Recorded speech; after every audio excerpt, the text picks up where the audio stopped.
Welcome to our channel. If you want to view your PayPal account statement to review transactions and activity, follow these step-by-step instructions. Step 1.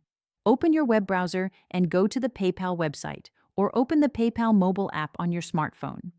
Step 2. Log in to your PayPal account using your email address and password. Step 3. Click on Activity from the main menu to view your transaction history. Step 4. To access detailed statements, click on Statements in the Activity section or navigate to Reports. Step 5. Select the statement period you want to review. PayPal typically offers monthly, quarterly, or custom date range options. Step 6.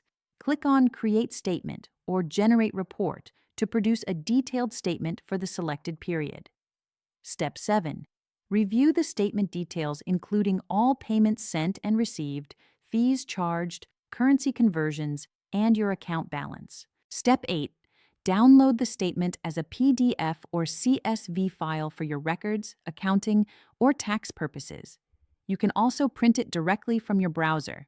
Don't forget to like this video and subscribe to our channel.